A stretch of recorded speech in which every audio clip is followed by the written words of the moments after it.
And a very good afternoon to you. I'm Lisa Lord with the CBC News at noon. Central Bank Governor Dr. Delal Worrell is predicting an improved revenue performance for Barbados throughout this year and into 2017. He says growth of about 1.8% should be realized by year end, with the tourism and construction sectors leading the way. Dr. Worrell adds that while the deficit should fall to about 1.5% of the gross domestic product.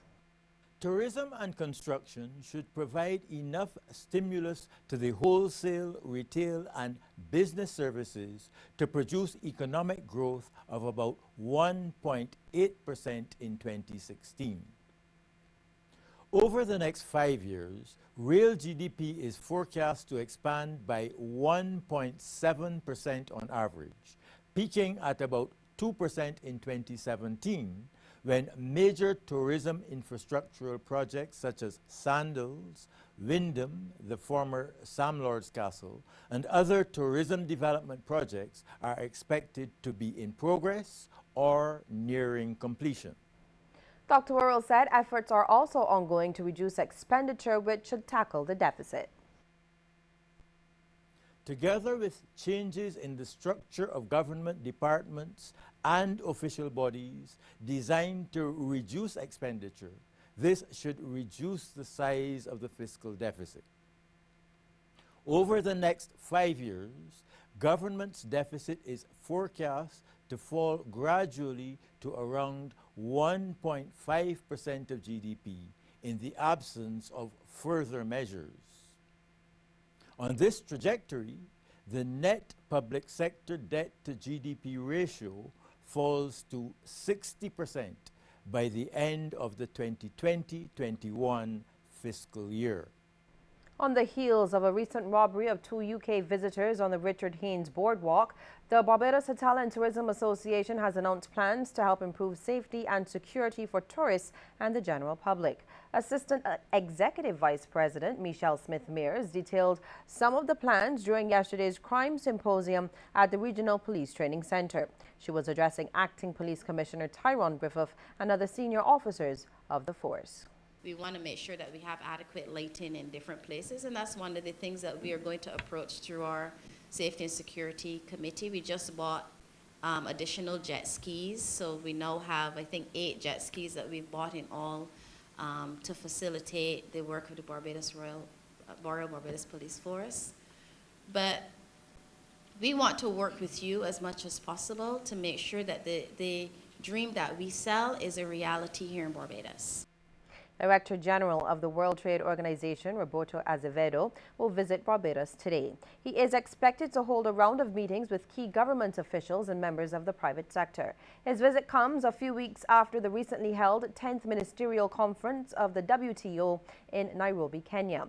During that meeting, key discussions were made in a number of areas, including agriculture, e-commerce and information technology, which will significantly benefit Barbados and the wider region.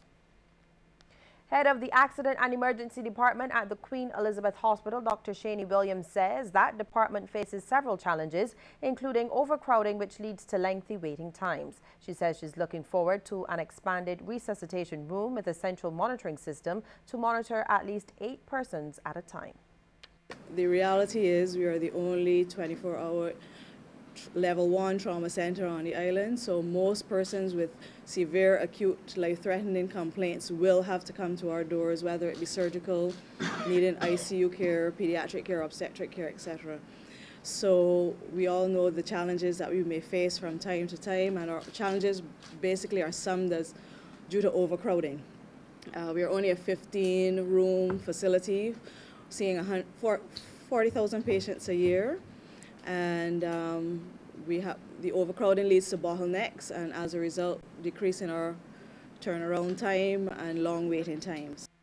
Dr. Williams was speaking during a press conference hosted by the Broadway to Barbados Charitable Trust, which is pushing ahead with improvements to the A&E department. Trustee of the Broadway to Barbados Charitable Trust, Robert Bork, says a central monitoring system and a new ultrasound machine are on the cards for that department this year.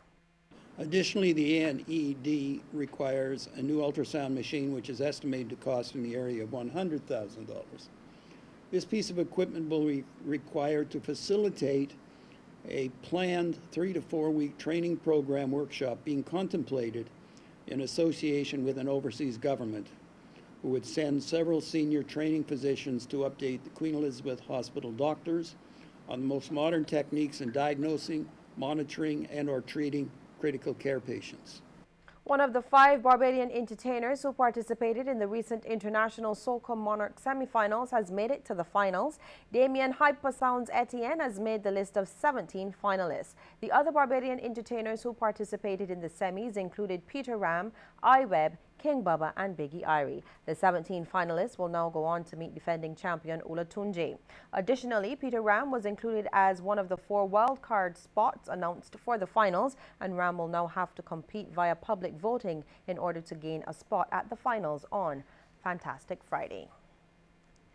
Little ones from as young as 3 years old have been increasing their independence knowledge with a special focus on one of Barbados' national heroes. Students at the St. Stephen's Nursery School yesterday paid special tribute to the former Prime Minister, Right Excellent Errol Walton Barrow. Specially invited was his sister, Sybil Barrow, as well as Hartley Dotting, the lieutenant who raised the Barbados flag at the historic independence ceremony in 1966. Teacher and organizer of the day, Jennifer Jackman, says teaching this important history to children is not always easy. For children 3 to 5 years old, of course, they have no idea of who Mr. Barrow is, but we do it as part of their learning activity. We learn about our national heroes. We learn about important people in Barbados. So we have to find a creative way of bringing that information to the children. Teachers therefore allowed the children to paint, create collages, and wear costumes in order to get a better idea of who the hero was. Ms. Jackman says this has to be done repeatedly for very small children. When they come to that age then where they can fully accept this understanding, it would be somewhere in the back of their minds they can bring it to the fore. Yes, we heard about Errol Barrow. So I can now take on the responsibility of learning more about Errol Barrow and appreciating what he did for our country, Barbados. We'll have regional and international stories right after the break.